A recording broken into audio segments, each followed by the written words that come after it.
शुरुआत 10 बजे की 10 बड़ी ब्रेकिंग के साथ। पहली बड़ी खबर, आज दुनिया 12वां अंतर्राष्ट्रीय योग दिवस मना रही है। कोलकाता के रेड रोड पर प्रधानमंत्री मोदी ने करीब 35,000 लोगों के साथ योग किया और इस मौके पर पीएम मोदी ने कहा कि योग उम्र बढ़ने पर भी इंसान को स्वस्थ, ऊर्जावान और दुनिया को जोड़ने वाला बनाता है। वहीं सीएम योगी ने झांसी में योग किया। सीएम योगी ने कहा कि स्वस्थ शरीर से ही स्वस्थ समाज का निर्माण होता है।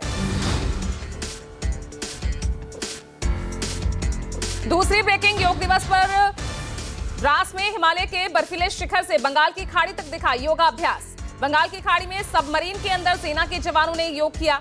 वहीं मुंबई में मुस्लिम समुदाय ने योगासन किया। योग की एक छटा विजयवाड़ा में भी देखने को मिली, जहां योग गुरु बाबा रामदेव ने 5,000 छात्रों की मौजूदगी में योग किया और कहा कि आज पूरी दुनिया कई किस्म की समस्याओं का सामना कर रही है। सभी लोग संकल्प ले कि हम 10 से 20 मिनट रोजाना योग करेंगे।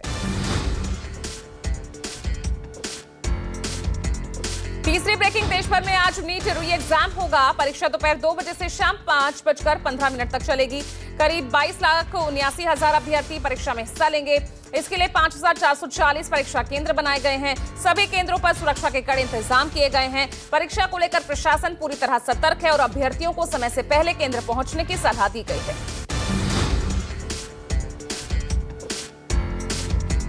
चौथी breaking, NEET UG re exam के लिए कड़ी सुरक्षा व्यवस्था की गई है। परीक्षा पर आपको बता दें 1,38,000 सीसीटीवी से नजर रखी जाएगी। 51,000 से ज्यादा जैमर्स लगाए गए हैं। देश के 551 शहर, विदेश के 14 शहरों में परीक्षा होगी। परीक्षार्थियों को सुबह 11 बजे से दोपहर 1:30 बजे तक केंद्र पर पहुंचना होगा। पेपर और आंसर शीट भारतीय वायुसेना की निगरानी में रहेंगे।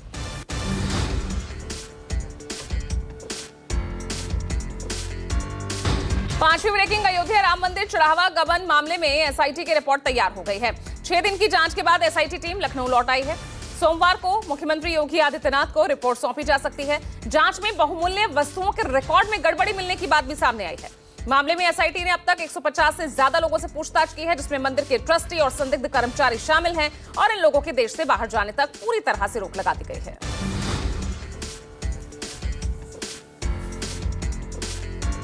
छठी ब्रेकिंग, सीएम योगी आदित्यनाथ आज बुंदेलखंड के महोबा दौरे पर पहुंचेंगे। उनके दौरे को लेकर प्रशासन ने सुरक्षा के सख्त बंदोबस्त किए हैं। थोड़ी ही देर में सीएम योगी हेलीकॉप्टर से महोबा पुलिस लाइन हेलीपैड पर उतरेंगे, जहां से वो सीधे गोरखगिरी पर्वत की तलहटी में स्थित सिद्ध बाबा धाम पहुंचेंगे। नाथ परंपरा के तहत वो अपने आराध्य गुरु गोरखनाथ की इस ऐतिहासिक तपोभूमि पर पूजा अर्चना करेंगे। वहीं गोरखगिरी धरोहर के सौंदर्यीकरण कार्यों का निरीक्षण भी करेंगे और उसके बाद सीएम योगी जनसभा को भी संबोधित करेंगे। सातवीं ब्रेकिंग, हुगली से जहां पश्चिमी बंग दिवस समारोह से पीएम मोदी का टीएमसी और कांग्रेस पर हमला। कहा बेड़ियों से आजाद हो रहा बंगाल, बंगाल का गौरव लौट रहा है। घुसपैठिए अब खुद बंगाल छोड़कर भाग रहे हैं। टीएमसी के गड्ढे भरने का काम शुरू हो गया है। कांग्रेस पर आरोप लगाते हुए पीएम ने कहा देश की आजादी के समय बंगाल को पाकिस्तान में मिलाने की कोशिश की गई थी।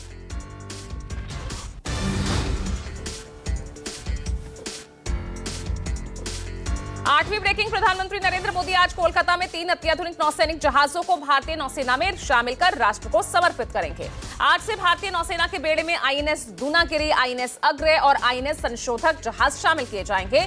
इन जहाजों का निर्माण आत्मनिर्भर भारत के संकल्प को साकार करते हुए किया गया है। ये तीनों फ्रंटलाइन लड़ाकू जहाज भारतीय नौसेना के वॉरशिप डिजाइन ब्यूरो द्वारा डिजाइन किए गए हैं और इन तीनों ही अलग अलग क्षमताओं वाले जहाजों के एक साथ शामिल होने से हिंद महासागर में भारतीय नौसेना की समुद्री ताकत कई गुना बढ़ जाएगी।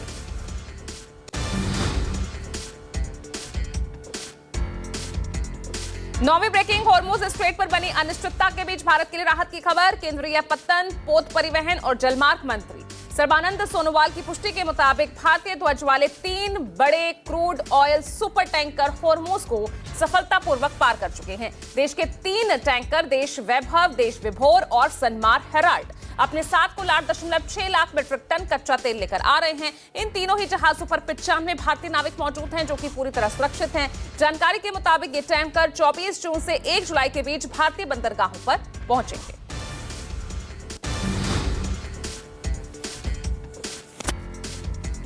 10वीं ब्रेकिंग, अमेरिका और ईरान के बीच 14 सूत्रीय एमओयू साइन होने के बाद बातचीत के लिए दोनों ही देशों के नेता स्विट्जरलैंड के बर्गनस्टॉक रिजॉर्ट पहुंच गए हैं। अमेरिकी राष्ट्रपति जेडी वेंस के साथ व्हाइट हाउस के विशेष दूत स्टीव विटकॉफ और जेरेड कुशनर भी वहां पहले से ही मौजूद हैं। वहीं ईरान का नेतृत्व कर रहे हैं ईरानी संसद के स्पीकर मोहम्मद बागिर गालिबफ भी विदेश मंत्री अब्बास अरागची के साथ वहां पहुंचे हैं और इस बातचीत के सूत्रधार पाकिस्तानी प्रधानमंत्री शहबाज शरीफ और कतर के प्रधानमंत्री भी स्विट्जरलैंड पहुंच गए हैं। सूत्रों के मुताबिक ईरान होर्मुज पर दबाव बनाने की कोशिश करेगा।